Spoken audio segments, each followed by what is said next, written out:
IVF చికిత్సలో 25% భారీ discount, free doctor consultation, free ultrasound scan, logo launch, Andro max advanced male infertility centre ను కూడా ప్రారంభించారు. BRS మహిళా ఎమ్మెల్యేలపై సీఎం రేవంత్ రెడ్డి చేసిన వ్యాఖ్యలకు నిరసనగా ఆ పార్టీ నేతలు ఆందోళన చేపట్టారు. నల్ల బ్యాడ్జీలతో అసెంబ్లీకి హాజరైన బీఆర్ఎస్ ఎమ్మెల్యేలు సీఎం రేవంత్ రెడ్డి క్షమాపణలు చెప్పాలని డిమాండ్ చేశారు. అసెంబ్లీలో స్పీకర్ పోడియం ముందు కూర్చుని ఆందోళన చేపట్టారు. వెల్లోనే కూర్చుని సీఎం రేవంత్ కు వ్యతిరేకంగా నిరసనలు తెలిపారు.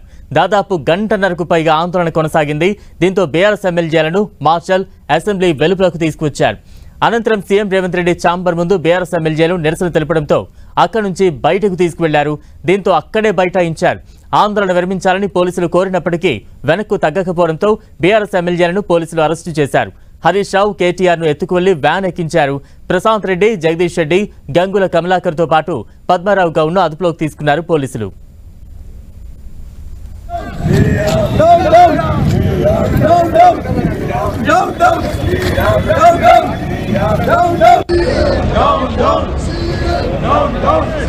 తెలంగాణ ఆడబిడ్డల్ని అవమానించిన ముఖ్యమంత్రి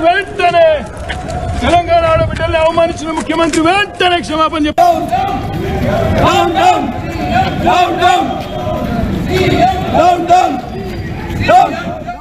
శాసనసభలో విపక్షం గొంతు నొక్కుతున్నారని ఎన్నిసార్లు కోరినా స్పీకర్ మైక్ ఇవ్వడం లేదని బీఆర్ఎస్ నేతలు తెలిపారు.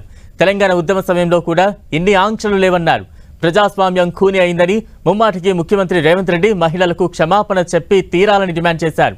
సీఎం క్షమాపణలు చెప్పే వరకు నిరసన తెలుపుతామని బీఆర్ఎస్ మహిళా నేతలు స్పష్టం చేశారు.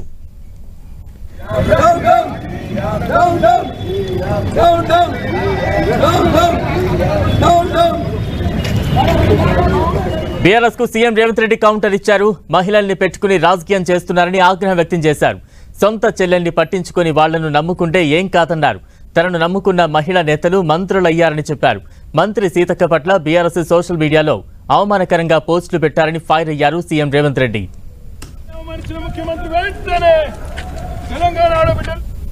తగ్గుతుంది కాబట్టి చూపించట్లేదు.